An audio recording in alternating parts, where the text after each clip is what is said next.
Cuando una persona sueña, solo se puede dirigir hacia una dirección: pa'lante. Hay miles de historias, algunas de sacrificio, otras de riesgo, pero también de superación, y una de ellas podría ser la tuya. Inmigración, sueños, retos y triunfos. Bienvenidos al programa Pa'lante, mi gente, de la firma de abogados Vázquez & Servi. Buenos días, y como siempre arrancamos con otra edición más, hoy martes, de el podcast de Pa'lante, mi gente. Hoy va a ser una edición especial porque la verdad es una edición donde hemos estado extrañando ese contacto. Le damos la bienvenida, los buenos días, abogada Bárbara Vázquez. ¿Cómo está? Hola, muy buenos días a todos. We missed you. ¿Cómo ha estado? ¿Le hemos extrañado? Sí, todo bien, gracias a Dios. Ya saben, las ocupaciones del hogar y también del trabajo nos han mantenido un poquito aislada del programa, pero ya aquí, gracias a Dios, nuevamente con ustedes todos para compartir hoy día una hora de inmigración, contestar preguntas, sacarlos de dudas y también proveer información muy relevante a todo lo que está sucediendo en el ámbito migratorio. Claro, porque aparte de ser una excelente abogada, pues es madre, esposa, y hay muchas cosas que están en la balanza, pero de verdad nos da mucho gusto escucharla de nuevo, porque sí hace falta la información, sobre todo cuando viene de una fuente tan confiable como lo ha sido Vázquez & Servi durante ya más de 20 años. Así que bueno, hay mucho de qué hablar, abogada. Bienvenida. Muchísimas gracias, Brenda. Un placer estar aquí nuevamente con usted. Y sí, bueno, vamos a iniciar el programa de Pa'lante, mi gente. Y aquí estoy para contestar preguntas y compartir con ustedes esta hora. Excelente, arranquemos. Gracias. Hoy día vamos a estar hablando en la programación sobre algunas actualizaciones que han habido y que tenemos noticias de las entrevistas para la residencia en Ciudad Juárez, lo que es el proceso consular, y también vamos a estar hablando un poco sobre lo del tema del DACA. Pero como siempre queremos recordarles que la información que reciben por este medio es de carácter general y no sustituye una consulta formal con un abogado que se especialice en la materia de inmigración. Bueno, con respecto a Ciudad Juárez, personas quienes tienen que salir del país para finiquitar lo que es el trámite para la residencia permanente en la Embajada Americana en Ciudad Juárez, tendrán que programar ahora lo que es un viaje relámpago para poder acudir a su cita. Desde que la Embajada Americana en Ciudad Juárez volvió a lo que es su labor completo, lo que es normal, tras el paro que causó la pandemia del COVID-19 y las resultantes órdenes ejecutivas de la administración previa. Sabemos que miembros de la Asociación Americana de Abogados de Inmigración, incluyendo los abogados en nuestro bufete, hemos estado recibiendo notificaciones de entrevista con fechas de menos de 2 semanas de anticipación. Básicamente, la persona recibe la notificación que tiene que salir a Ciudad Juárez, y el tiempo entre que recibe la notificación a que tiene que ser entrevistado a veces es de 2 semanas. Eso es muy, muy rápido. Uy, sí. Wow. Y a veces lo que está sucediendo es que causa problemas con lo que son las citas para el médico y también las citas para las huellas digitales. Sabemos que tenemos que actuar rápidamente. A veces no podemos conseguir esas citas para los médicos antes de la entrevista, lo cual causa estragos a la persona que tiene que salir del país para hacer este trámite. El Comité de Enlace de ELA, que trata sobre los asuntos con el Departamento de Estado, se estará reuniendo con el personal de Ciudad Juárez y también del Centro Nacional de Visas, lo que es el NVC, para hablar sobre este tema, dado a que el corto tiempo entre la notificación y la fecha de la entrevista está causando muchos problemas con respecto a la programación del viaje de estas personas. O sea, tienen que dejarlo todo de un minuto a otro. Claro, y el costo. El costo, claro, de tan poca anticipación. Uh-huh.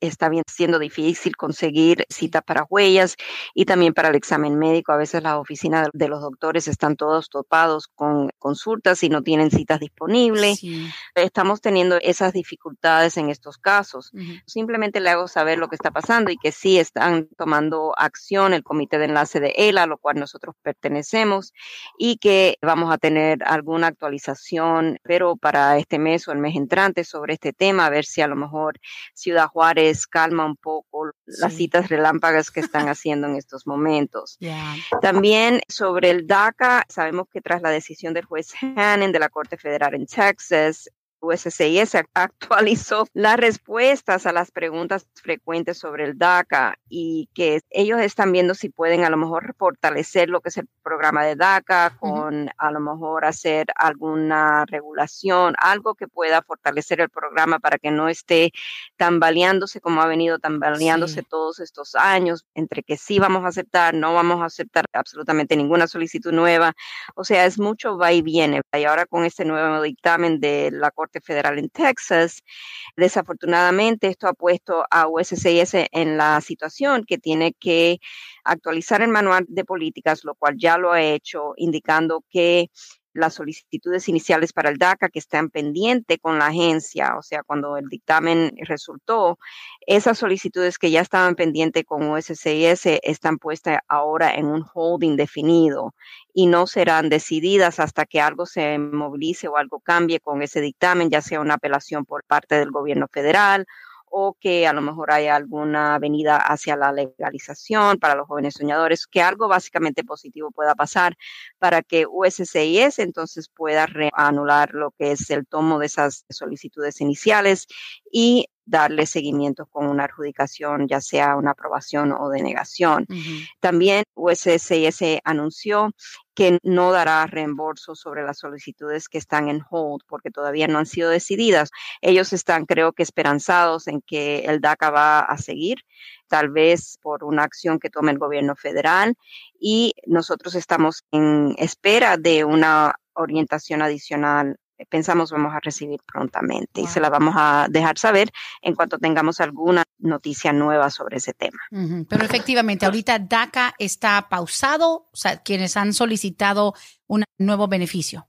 Sí, correcto. Para las personas que están recién aplicando o que aplicaron por primera vez para el DACA, si no recibieron ya su solicitud aprobada, o sea que su solicitud no ha sido decidida, entonces esas solicitudes no van a avanzar, van a estar puestas en hold. Para personas que tienen DACA de tiempo y que simplemente están haciendo sus renovaciones, eso continúa. O sea, las renovaciones para el DACA, eso sigue como normal. Sí. Y tenemos que recordar que la ventanilla para hacer las renovaciones es de 150 días antes de la fecha que caduca el permiso de trabajo. Eso es muy recomendable que si hay un joven soñador que está escuchando, un familiar de un joven soñador que está escuchando, que verifiquen la fecha de vencimiento de su permiso de trabajo bajo el DACA, y si ya están dentro de lo que son los 150 días antes de la fecha de caducación de ese permiso, que hagan ya su trámite para renovar su DACA. Nuevamente, por la misma razón de que no sabemos, estamos en un periodo de incertidumbre con todo esto sobre el DACA, y es muy importante que por favor tomen ventaja de que si están en posición de renovar, que lo hagan. Sí, definitivamente no hay que dejar que su estatus se venza simplemente por estar esperando algo nuevo que todavía no se ha confirmado. Exacto. Wow. Abogada, y sabemos que obviamente el DACA es una de las cosas principales que sale, ahora sí que lo ponen sobre el asador, a veces lo están amenazando como ahorita en estos momentos. Ahora, una de las cosas que vemos casi siempre, y esta es una impresión mía, obviamente usted nunca ha confirmado por lo mismo, por mantener la prudencia como profesional en la materia, como abogada, pero tal parece que cuando hay algún cambio positivo, digamos, a favor de lo que es el DACA, abogada Bárbara, hay como que surge de nuevo la llegada de menores a la frontera. Parece que hay como que un desconecte entre lo que la gente cree por medio de las noticias y lo que creen que van a poder aprovechar sus hijos, sus sobrinos menores, nietos, etcétera. Entonces, ahorita hay un número récord de menores entrando a la frontera, tal vez, y no todos están inspirados en el DACA, pero sabemos que siempre como que se conecta. Para quienes han entrado siendo menores, y se lo digo porque me toca hablar con jóvenes que vienen de Honduras, Guatemala, México, El Salvador y llevan 3, 4, 5 años en los Estados Unidos, que dicen, mira, yo tengo 19 años, tengo una acusación de manejar sin licencia, por ejemplo, y dicen, pero es que yo entré de 14 años, pero es que yo entré de 15 años. Y les pregunto, lógicamente, abogada, ¿cuál es tu condición migratoria? ¿Estás acudiendo? ¿Qué te dieron? ¿Te dieron un permiso? Y me dicen, simplemente yo como entré de 12, 14, 15 años, yo abandoné eso. Ya mi mamá, mi abuelo, mi tía, alguien ya no me están llevando a las audiencias. Cuando un menor de edad, digamos menos de 16 años o 16 y para abajo, entra abogada, van a la frontera, sí como que se entregan, les hacen un chequeo y les dan disque audiencias y citas. Cuando un menor abandona ese proceso, ¿qué es lo que pasa? Porque luego, después de que cumplen 18, 19, 20, quiero arreglar papeles porque entré como menor, pero abandonaron un proceso. ¿Les ponen orden de deportación? Sí, o sea, lo que sucede es si tienen una audiencia a la cual tienen que comparecer y no comparecen, sí, el juez de inmigración va por ley a hacer un dictamen de una orden de deportación en ausencia. En estos casos, simplemente por ser menor de edad, no quiere decir que la persona se salva de una orden de deportación. Ujú. Luego, el problema que surge es que si hay alguna avenida para la legalización, ya sea a través de matrimonio o lo que sea, está entonces ese dictamen de orden de deportación en ausencia, lo cual entonces significa que la persona tendría que lograr la reapertura del caso ante el juez de inmigración, o sea, ante el tribunal de inmigración, para que entonces pueda evitar lo que sería a lo mejor el castigo de 5 años por no Oh, haber comparecido a corte. sí. Hay argumentos que se pueden hacer, Ujú. obviamente si la persona es menor de edad y no puede, o sea, Movilizarse por su propia cuenta. movilizar exactamente, pero no necesariamente quiere decir que es un argumento que es seguro para ganar el caso de la moción para la reapertura del caso. En estos casos, simplemente porque el joven haya abandonado el caso, no quiere decir que el juez tiene las manos atadas por la persona ser menor de edad. Mm. El juez va a hacer lo que es correcto bajo la ley. Y en la mayoría de estos casos va a haber un dictamen de deportación. Ah, wow. Digo porque no se puede asumir que por ser menor no procede, o sea, que se pausa algo o que después califiquen para algún beneficio adicional. No, exacto. O Okay. sea, lo que es importante siempre tomar en cuenta es que el joven, a veces, como hemos hablado, ¿verdad? Por ser joven, a lo mejor de muy poca edad, no Sí, sabe cómo manejarse en este país. Los exacto. familiares no le ponen mucha atención a lo que es el proceso migratorio. Pero si hay familiares que están atentos al caso, entonces hay que averiguar cuáles son las avenidas posibles que pueden existir para este joven. A veces es una visa Special Immigrant Juvenile Visa, que es una visa especial para los jóvenes antes de los 18 años de edad. Ujú. Si entraron al país y están desamparados porque fueron abandonados o hubo negligencia de parte de un padre o de ambos, a veces podemos hacer un caso como para proteger a ese joven, ir a la corte estatal, pedir un dictamen de la Corte Estatal que la persona o el joven es dependiente del Estado o a Ok. ward of the state. Y entonces con esa declaración podemos introducir una solicitud de Special Immigrant Juvenile Ujú. para ese joven con inmigración y proceder ya entonces con el caso migratorio, lo cual si es aprobado conllevaría a la residencia permanente. Hay muchos factores que pueden definir si esta persona tiene una avenida a la legalización o no. A veces los jóvenes vienen de países donde hay problemas de pandillas, Sí. a lo mejor sí hay un temor creíble de ser perseguido en su país natal y a lo mejor fue basado en ese temor creíble que el gobierno le dio paso al joven a Estados Unidos y a lo mejor hay una avenida por medio de un asilo político. O sea, hay diferentes factores que pueden determinar cuál sería la mejor avenida para seguir en el caso, pero si Sí. se desocupan del caso totalmente, entonces ya ahí se complica la situación. Ok, bien, tiene sentido para no asumir y no tomar una decisión errónea. Y bueno, en el caso de que entre un menor sin la mamá, sin el papá, sin nadie, ¿quién es el que se hace cargo? O sea, tal vez ya lo contestó, pero hay gente diciendo, pero entonces, ¿qué? ¿Quién tiene que encargarse de eso? Y si la persona con la que se vino a quedar ese menor también es indocumentado, o sea, ¿quién se convierte en el tutor que se encarga de eso mismo, de trasladarlo a las audiencias, etcétera?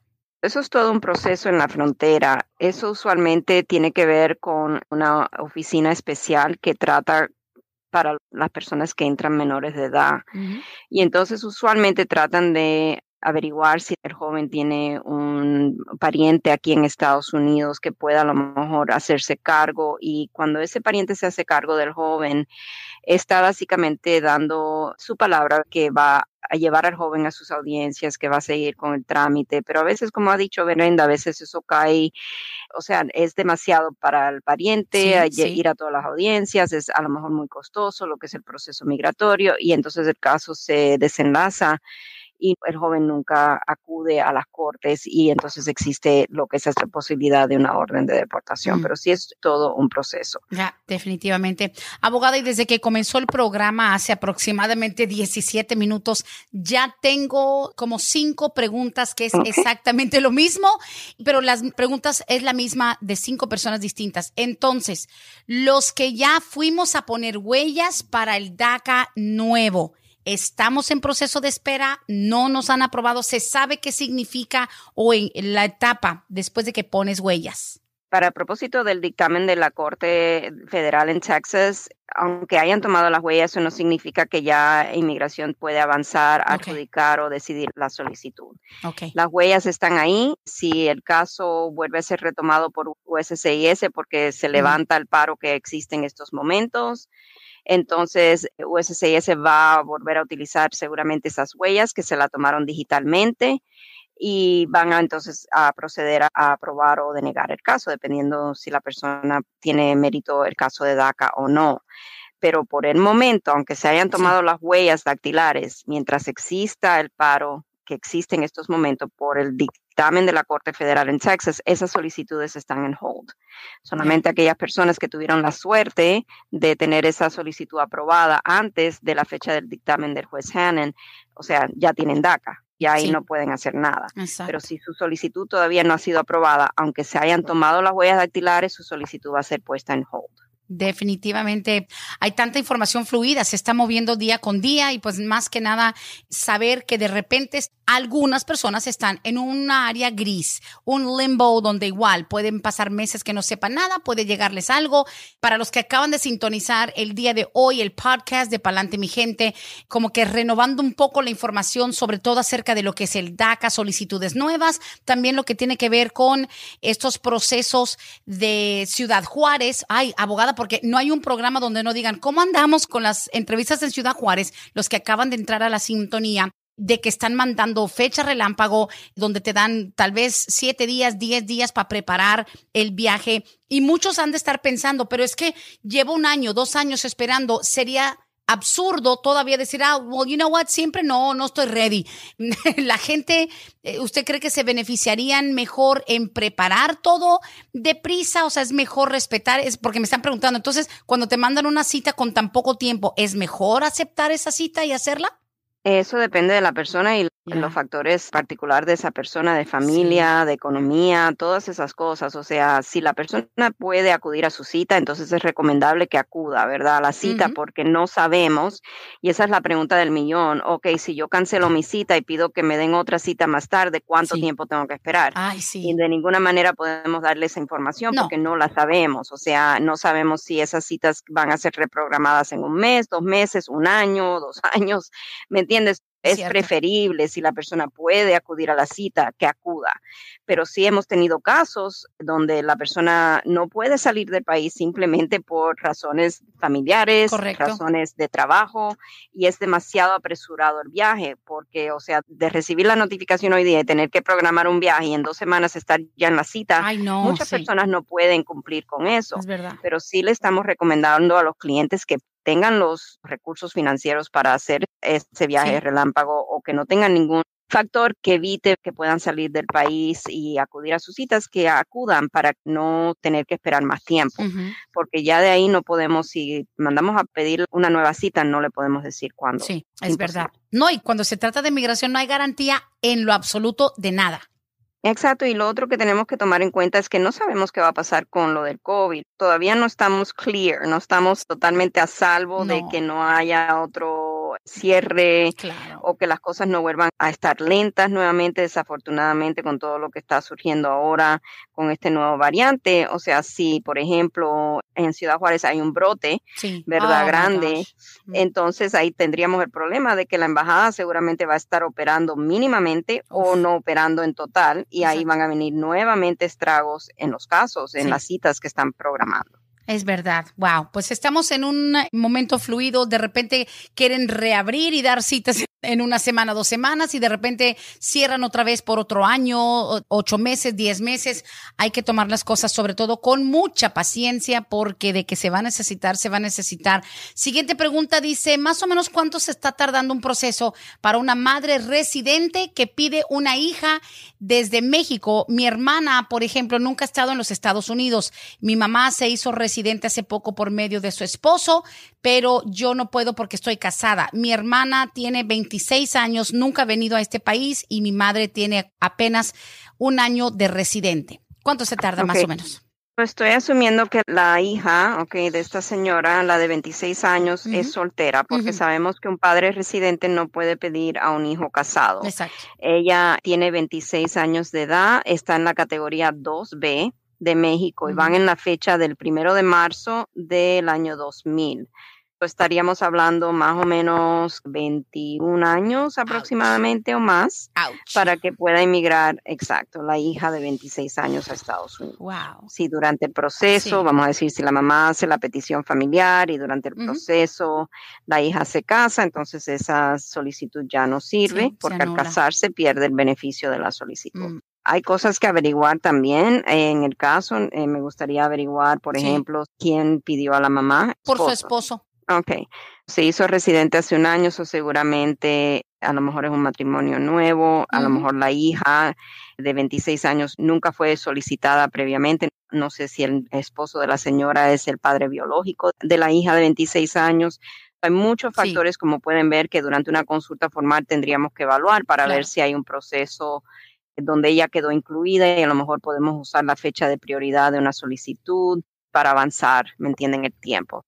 Cosas que tendríamos que ver. Muy bien, gracias. La línea de texto 770-927-8015, la línea directa, eso sí, la prioridad para las llamadas en vivo 770-686-3424. Dice, buenos días, abogada, mi hijo tiene el DACA, ¿cuánto están más o menos tardando para un permiso de salida para Honduras? Muchas gracias. De 3 a 5 meses y para el DACA necesita tener una razón válida para pedir un permiso para viajar, ya sea un factor humanitario, laboral, por razones de trabajo o educativo. En estos momentos tampoco sabemos qué va a ser inmigración con estos pedidos para el Advance Parole. Hubo como una, vamos a decir, en el dictamen del juez Hannon, tendría que volver a leerlo sinceramente porque lo leí cuando primero salió y son muchos detalles, pero hay algo en lo que nosotros los abogados llamamos dicta, que no es necesario parte de la decisión principal, es como algo que se puede a lo mejor interpretar, vamos a decir, como que a lo mejor las salidas con el Advance Parole no están ahora seguras y no sabemos, estamos esperando, tenemos unos clientes que han salido bajo el DACA con el Advance Parole después de la decisión de Hannon y estamos esperando ver si hay algún problema en ellos volver a entrar a Estados Unidos, para entonces así ver y poder aconsejar a nuestros clientes que quieren hacer el Advance Parole. No estoy diciendo que no van a ser dejados entrar, estoy diciendo que estamos viendo, ¿verdad?, cómo se está desarrollando, porque nuevamente esta información es muy fluida. Esto fue un dictamen que recién en julio salió y estamos todavía viendo cómo se va a desarrollar esto. Ok, tiene sentido. Gracias, están llegando los textos. Dice, buenos días, Brendita, por favor no digas mi nombre. Yo hace 2 meses fui asaltado con arma de fuego afuera de los apartamentos donde vivo. Mi hijo de 8 años, que es nacido aquí, fue testigo. Quisiera saber, yo tengo deportación permanente. ¿Podría yo arreglar? Es que ya me habían agarrado 3 veces en la frontera hace muchos años, pero quiero saber si vale la pena hacer el reporte. No me dicen qué ciudad fue, pero fue afuera de donde viven sus apartamentos. ¿Y esto fue, dijo, cuándo más o menos? Hace 2 meses, sí, hace 2 meses. Definitivamente vale la pena explorar la posibilidad de conseguir una certificación y mientras más rápido él actúe desde la fecha del delito que se cometió en su contra, del asalto, mejor oportunidades tendríamos de conseguir una certificación porque el caso está fresco, a lo mejor todavía lo necesitan como testigo si es que capturan a las personas, aunque no es un requisito para que el Departamento de Policía o la Fiscalía del Condado dé una certificación, o sea, no es que tienen que capturar a la persona que cometió el crimen, simplemente la persona, la víctima, tiene que estar dispuesta a ayudar a las autoridades si llegase el momento de necesitar lo que testifique. Aunque él tenga una deportación permanente y tendríamos que ver, seguramente él está hablando del castigo permanente de 10 años por las múltiples veces que ha entrado y que ha sido a lo mejor deportado de Estados Unidos. Eso es algo que sería elegible para ser perdonado bajo el estatus U. Yo le recomendaría a esta persona que definitivamente consulte, si desea consultar con nosotros más a fondo sobre las posibilidades de un caso de estatus U. Le voy a recomendar que lo haga porque esto sería a lo mejor una avenida y tal vez la única avenida que tenga esta persona para poder en un futuro legalizar su estatus de residente permanente. Definitivamente, muy bien. Y siguen las preguntas, esta vez dice, abogada, quisiera preguntar, mi hija es ciudadana americana. ¿En qué le afectaría apoyar a una familia mexicana que vienen con asilo, pero también vienen 5 menores de edad. Si ellos no se presentarán a las audiencias, ¿tendrá mi hija problemas?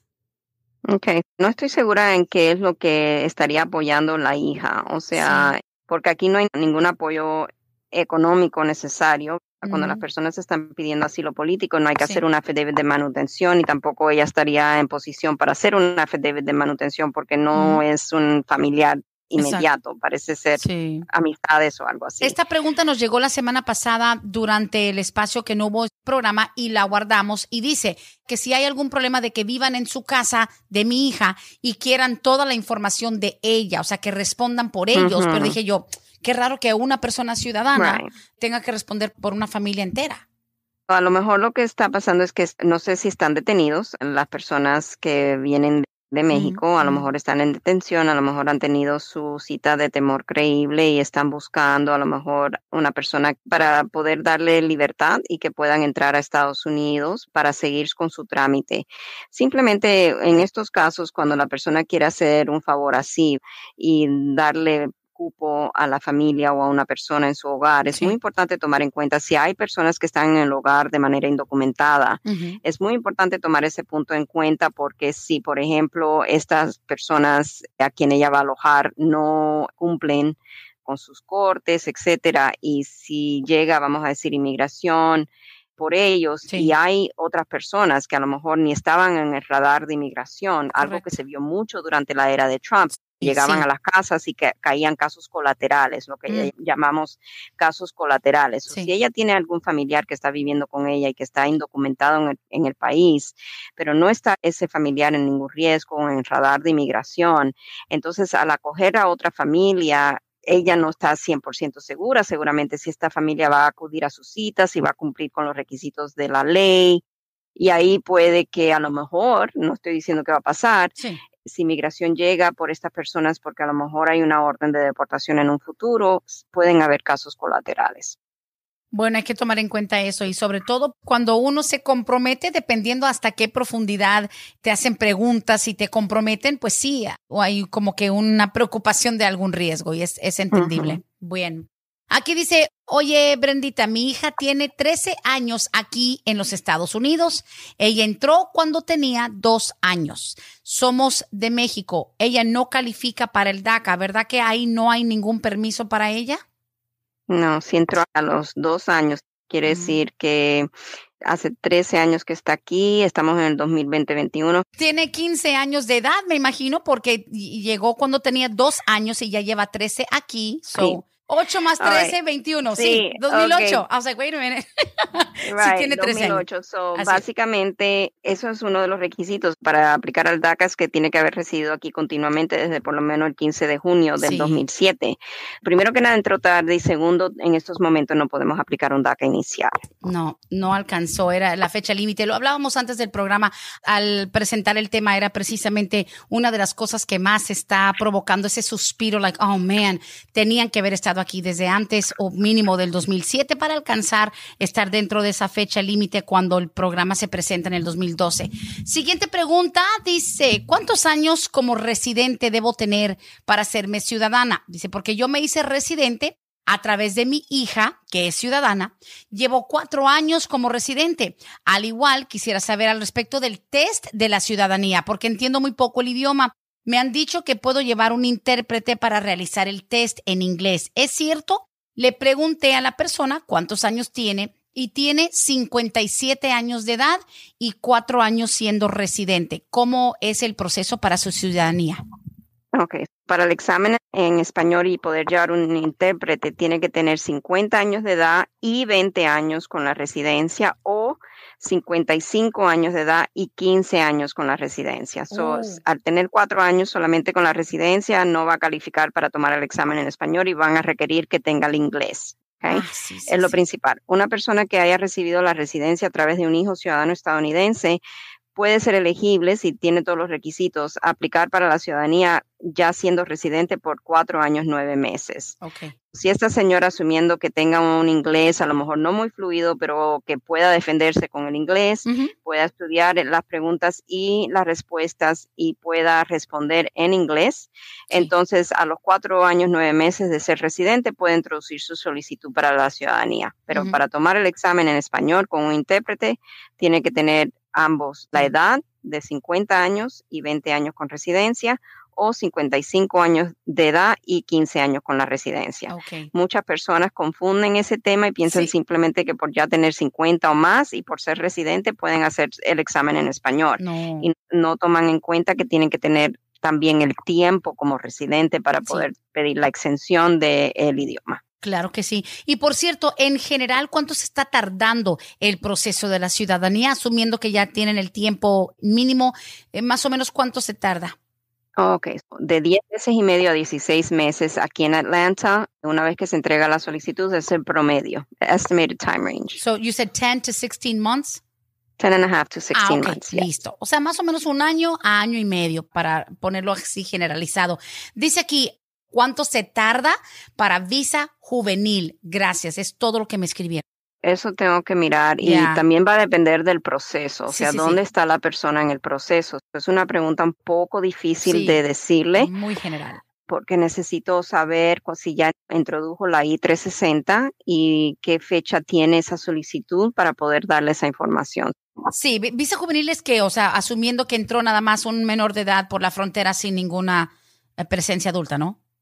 No necesariamente eso. Oh, okay. SIJS cases el joven tiene que conseguir, primero que nada, dependiendo de dónde esté viviendo, de una corte estatal, un dictamen de que es dependiente del estado, o sea, por abandono de uno o de ambos padres o por negligencia de uno de ambos padres. Y cada estado, o sea, tiene sus requisitos. A veces no es suficiente, o sea, alegar que fue abandonado por un padre. O sea, si tiene a la madre aquí, el estado puede decidir que en realidad no es dependiente del estado porque tiene un pariente inmediato, como la mamá, quien lo está amparando. O sea, ese es el tema y son varios procesos. No es solamente aplicar a la visa juvenil, pero hay que primero hacer el trámite antes de que ese joven cumpla los 18 años de edad. Tiene que haber ese dictamen ya de la corte estatal. La edad tiene mucho que ver también. Y también si le han otorgado el dictamen de la Corte Estatal y entonces introducir lo que es la I-360 para poder entrar con inmigración al proceso. Sí, cierto. Ok, tiene sentido. Siguiente pregunta dice, buenos días a la doctora. A mi papá, que le habían estado renovando su visa de turista, que somos de Colombia, le negaron el último intento de renovación según porque descubrieron que estaba trabajando. Cierto que estuvo trabajando, pero le pagaban en efectivo. ¿Cómo es que se dan cuenta? ¿Habrá forma de apelar que le hayan negado la renovación de su visa? Visa de turista desde Colombia. No, o sea, si él estuvo trabajando aquí en Estados Unidos cuando vino aquí como turista, entonces violó los términos de la visa y sabemos que cuando la embajada está considerando una solicitud, ya sea inicial o de renovación de visa de turista, la embajada tiene mucha discreción si otorga o no esa visa. En este caso no sé, o sea, no le podría decir cómo fue que se dieron cuenta que él estuvo trabajando, a lo mejor a través de las preguntas que ellos mismos le hicieron a él, asumieron que él estuvo trabajando porque a lo mejor estuvo tiempo aquí y no pudo comprobar cómo se pudo mantener durante ese periodo de tiempo sin trabajar. O sea, ahí estaríamos adivinando. Tendríamos que tener una consulta con el señor para ver qué tipo de preguntas le hicieron, cómo fue que se dieron cuenta, si estuvo trabajando, o sea, que le dieron pagos en efectivo por el trabajo que él hizo. No puedo adivinar cómo fue que se dieron cuenta a ellos, pero sí le puedo decir que el trabajar bajo una visa de turista es violar los términos de la visa de turista y por esa razón le han denegado la solicitud. Abogada, en realidad no hay manera de apelar. Exacto, y no se puede apelar. Yo pensando random, porque el cerebro empieza a procesar, si una persona que tiene visa de turista y por alguna tontería se le sale, se le resbala decir que, por ejemplo, tienen carro, tienen un apartamento a su nombre, el tener un carro en los Estados Unidos o el tener un apartamento alquilado ya es como que una indicación de que te has asentado, has venido aquí a echar raíz. Exacto, o sea, hay que tener mucho cuidado, ¿verdad? A lo mejor un posting en Facebook, Wow. puede ser tantas cosas Sí. que le dan alerta Ujú, a ujú. los oficiales que Sí. esta persona ha violado los términos de la visa. So, Es yeah. cierto. La siguiente pregunta más que nada es algo del manejo interno y sus clientes que lo están solicitando. ¿Habrá algún plan en el futuro cercano de que vuelvan ustedes a hacer los sábados sin citas? Sí, estuvimos a ¡Yay! punto de reabrir la oficina del todo en este mes de julio, pero ahora con Ay, lo que ha sí. surgido estamos programando para septiembre Ok. y estamos día a día, Brenda, porque como le digo, en las cosas como que están dando un retroceso en vez de Ujú. mejoría, estamos viendo que estamos como dando un poco marcha atrás. Va. Solo de los sábados y citas están pausados, lo que sí estamos hablando es tal vez tener citas los días jueves en la tarde, abrir para tener algunas citas ya después de las horas laborales, pero eso todavía se está Sí. hablando. Bueno, pendiente, coming soon. Ahora sí que como dicen, please stand by para más información Right. pronto. Sí, listo. La siguiente pregunta llega a través de Facebook. Dice, buenos días, Brendita, abogada. ¿Cuánto tiempo se tardaría en arreglar un papá residente a su hijo soltero que entró al país con una visa de turista desde niño? Ahora ese muchacho tiene DACA y tiene 23 años. Okay. Porque tenga DACA y haya entrado con visa de turista, tenemos que tomar en cuenta que el papá es residente y ya este hijo es mayor de 21 años de edad para Ujú. propósito de inmigración. Ya cumplió la mayoría de edad cuando cumplió los 21. So, el hijo va a estar puesto en categoría F2B, en la categoría preferencial familiar. Me dijo que Ujú. es de México. Sí. Ok, van en la fecha del 1 de marzo del año 2000. En realidad no le va a beneficiar al joven con respecto a la espera que va a tener el Sí. hecho de que haya entrado menor de edad, el hecho de que haya conseguido el DACA y el hecho de que el papá es residente permanente. La espera sigue siendo la misma. De Sí. la única manera que a lo mejor podríamos ver es si a lo mejor el padre hizo antes, cuando él se hizo residente, hizo una petición familiar ya por el hijo Sí. y tiene una fecha más avanzada de prioridad. Ok. Eso es algo que tendríamos que consultar. Cierto. Ok, muy bien. Siguiente pregunta dice, por favor que la abogada nos diga si los que tenemos TPS y tenemos hijos ciudadanos nacidos en este país, ¿habrá algún futuro para nosotros que nuestros hijos nos pidan sin tener que salir? Gracias, excelente programa. Ok, muchas gracias por la Sí. pregunta y eso es algo que estamos en espera de saber si es que se va a abrir algo para las personas con TPS, con hijos ciudadanos, sin Mm, tener que salir del país, porque sí. sabemos que antes que la administración Trump tomara el mando del país, en la administración previa, hubieron muchos cambios que nos sorprendieron a todos. Sí. Anteriormente podíamos pedir un advance parole para una persona con TPS quien había efectuado una entrada indocumentada inicial cuando primero entró a Estados Unidos. La persona entonces con el TPS y el advance parole salía del país, volvía a entrar y podíamos entonces seguir con el trámite para el ajuste de estatus a través de un hijo ciudadano de 21 años de edad o más. Ahora, eso ha cambiado muchísimo porque el gobierno implementó a través de un caso que adoptó de la Administrative Appeals Office, la Ujú. Oficina de Apelaciones Administrativas. Sí. USCIS adoptó una decisión donde dice que personas con TPS, quienes salen del país con advance parole después del 20 de agosto del 2020, no son elegibles, aunque salgan con advance parole y tengan un hijo ciudadano estadounidense que lo pueda pedir o un cónyuge ciudadano estadounidense que lo pueda pedir, Ujú. no van a ser elegibles para el ajuste de estatus porque no están considerando eso como efectuar una entrada legal que básicamente anula la entrada inicial Sí. indocumentada. Yeah. Estamos esperando de que haya un giro en esa interpretación, en esa adopción de USCIS bajo la administración previa.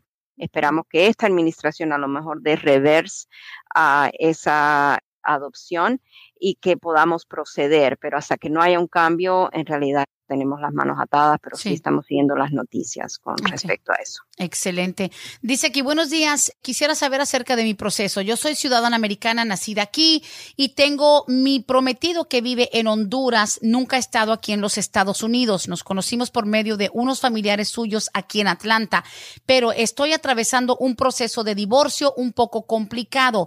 Tengo que esperar. Obviamente él puede venir, pero sería ilegal o me conviene divorciar divorciarme, casarme allá en Honduras o tratar de pedirlo como fiancé? Si lo pido como fiancé, ¿tengo que estar divorciada totalmente? Obvio, sí, tiene que estar divorciada porque Hello. no puede pedirlo con inmigración. Cuando una persona pide a otro como fiancé, le está dando a entender al gobierno que va a traer a esa persona ya como prometido para casarse. Pero si hay un impedimento para casarse, como es el matrimonio que existe en estos momentos, inmigración no va a aprobar la visa de fiancé porque existe ese impedimento. Tiene que primero efectuar el divorcio, finiquitarlo. Y entonces la recomendación aquí es hacer, si es posible, lo que es la visa de fiancé, pero para calificar a la visa de fiancé tiene la persona, el solicitante, el patrocinador, en este caso la novia, que demostrar que ellos se han conocido en algún momento durante los 2 años previos a la solicitud para la visa de fiancé. Tenemos que tener alguna prueba, a lo mejor de que ella ha viajado a Honduras para conocerlo, Sí. que tenga esa prueba, a lo mejor el sello en el pasaporte, fotos que se tomaron juntos, viajes dentro de Honduras que hayan tomado, etcétera, comunicaciones estando ella acá, después de que regresó a Estados Unidos. O sea, toda esa información se iría con la solicitud para la visa de fiancé. Una vez que sea otorgado la visa de fiancé, o sea, aprobado, inmigración entonces manda un comunicado a la embajada a través del Centro Nacional de Visas, se hace lo que es el proceso para el proceso consular, que le den la visa de fiancé en el pasaporte, él entra como fiancé y dentro de 90 días de él haber entrado, la ley exige que se casen. Sí. Por esa razón no puede existir un impedimento Pues al no. matrimonio.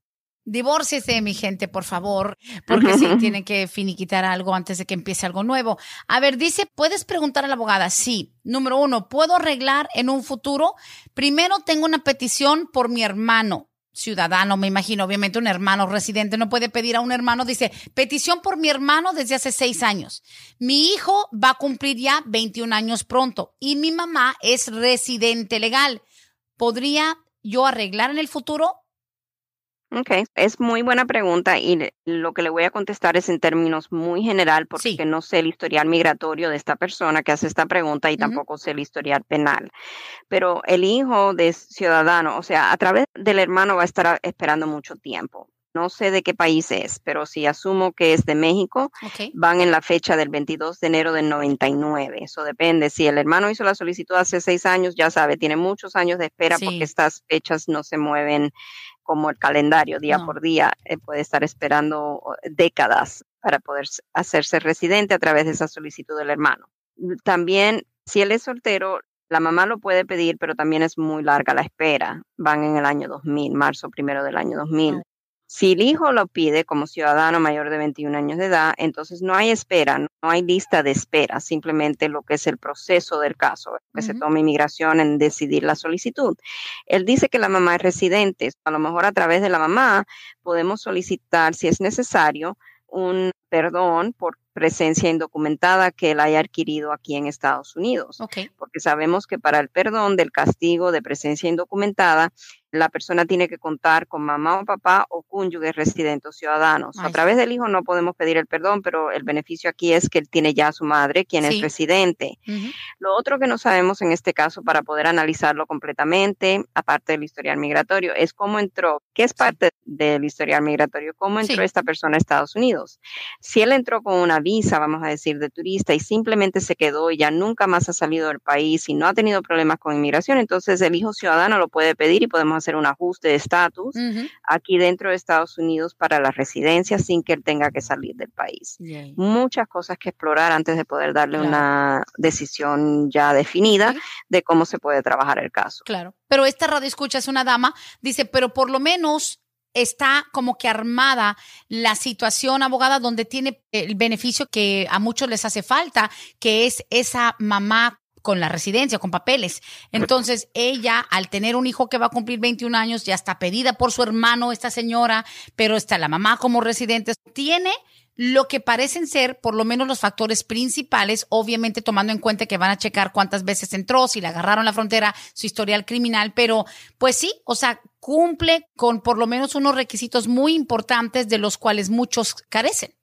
Right. Lo que tendríamos que explorar en la consulta es si hay algún impedimento estatutario para poder proceder hacia la residencia. Sí, Y exacto. los impedimentos pueden ser múltiples entradas a Estados Ujú. Unidos. Si salió después de haber cumplido un año o más aquí de presencia indocumentada, volvió a entrar de manera indocumentada, sabemos que ahí, aunque tenga mamá residente, no va a poder hacer el trámite por Sí. la razón de que tiene ya un castigo permanente de 10 años que tendría que cumplir fuera de Estados Unidos. Ay, sí. Necesitamos saber si alguna Claro. vez indujo o ayudó a alguna persona a entrar de manera Ujú. indocumentada y si es así, qué relación tiene esa persona a la señora que va a pedir la residencia. Todas estas cosas están en nuestra lista de Sí. evaluación cuando tenemos una consulta formal con el cliente prospectivo Ujú. para que no se nos escape algún posible impedimento y Claro, poder hablar y tener una estrategia viable para sin la duda. persona si existe. Sin duda. Y obviamente entró de manera indocumentada, no ha vuelto a salir, ya son más de 21 años mínimo que está aquí, pero como bien lo sabemos, eso tan solo es el inicio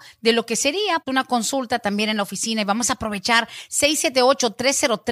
678-303-0018, el número en las oficinas de Vázquez y Servi. Por ahora, abogada, rapidito siguen haciendo consultas virtuales por video, teléfono, etcétera, ¿verdad?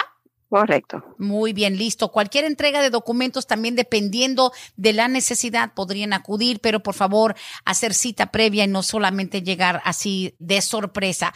Aquí dice, buenos días, a mí hace como 11 años un abogado, no Vázquez y Servi, me dijo que porque yo tuve una salida en avión donde regresé a México después de haber estado aquí por 15 años por una emergencia, ya con eso no voy a poder arreglar papeles nunca.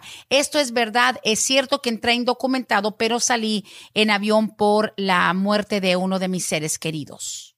El problema está en que si la persona acumuló presencia indocumentada de más de un año y sale de Estados Unidos, ya sea por tierra o por avión, la razón por la cual el abogado seguramente le dijo esto es porque por avión, o sea, no cabe duda que inmigración puede tener esa información, puede Sí. chequear los récords y puede saber más fácilmente que si la Sí. persona entró de manera indocumentada Mm, sin ser detectada cuando cierto. regresó a Estados Unidos. Es correcto. Si tiene ese problema, tiene un castigo permanente de 10 años por el cual debería estar fuera de Estados Unidos, cumplir ese castigo de 10 años para entonces ser elegible a lo que sería el trámite para la residencia. No sabemos a través de quién sería elegible porque no nos da esa información, pero sí existe ese castigo permanente cuando existen factores similares a estos. Wow. Tiene sentido. Aquí una pregunta dice, por favor, sin nombres. Yo hace aproximadamente 13 años en el estado de la Florida fui testigo de un asesinato. Estuve dando información a la corte, los oficiales me entrevistaron, fui incluso a una audiencia, pero yo no pedí ningún papel ni tampoco me ofrecieron la oportunidad de ajustar algún estatus. Soy de Honduras, indocumentado, llevo más de 20 años aquí. ¿Habrá algo que yo pueda hacer? Okay. En este caso tendríamos que ver los documentos. Esta persona dice que fue testigo, no víctima. Ahí está el detalle. A veces cuando hay personas que presencian un crimen, se puede pedir una visa u una certificación, que sería lo Sí. primero, como Un bystander es como un, bystander, sí, yes. un testigo coincidencial, o sea, porque estaba ahí en el momento. Right. Y cuando es así, que es una persona que ha presenciado un crimen horrendo, como es un asesinato, si Qué esta horror, sí. persona puede demostrar que estuvo presente durante ese crimen, que sufrió un trauma a raíz de haber presenciado ese crimen, que ayudó a las autoridades, entonces sí, podría existir la posibilidad por haber presenciado ese crimen y Sí. sufrir el trauma y ayudar a las autoridades en la investigación del delito, puede existir la posibilidad de conseguir una certificación. Ha pasado mucho tiempo, dice que ha pasado 13 años desde que esto ocurrió, desde que él presenció este delito. Siempre cuando estamos pidiendo una certificación, la persona siempre le vamos a decir que es a la discreción de la orden pública otorgarla Sí. o no, y que es el primer paso que se tiene que dar para poder entonces entrar con inmigración. Si la orden pública no otorga la certificación, no podemos hacer el trámite para el estatus U, pero si no pedimos la certificación, Sí. no vamos a saber si existe esa posibilidad o no. O sea, a veces la persona dice, Sí. ¿sabe qué? Voy a hacerlo, voy a pedir la certificación porque vale la pena Si me la dan, entonces sé que puedo proceder al estatus. Si no Wow. me la dan, entonces es el dinero que pierdo. Sí, Siempre cierto. somos honestos y le decimos a la persona que no está de nuestra parte decidir eso. Ujú. Es totalmente de la parte de la orden pública. Y en Sí. este caso, aparentemente, como él fue testigo, a lo mejor hay dos posibilidades. A lo mejor se puede pedir primero a la policía, qué policía vino, qué estación, qué localidad vino Ok, sí. para lo del crimen, y después a lo mejor si la policía está renuente, podemos entrar con la fiscalía Oh, ya. directamente.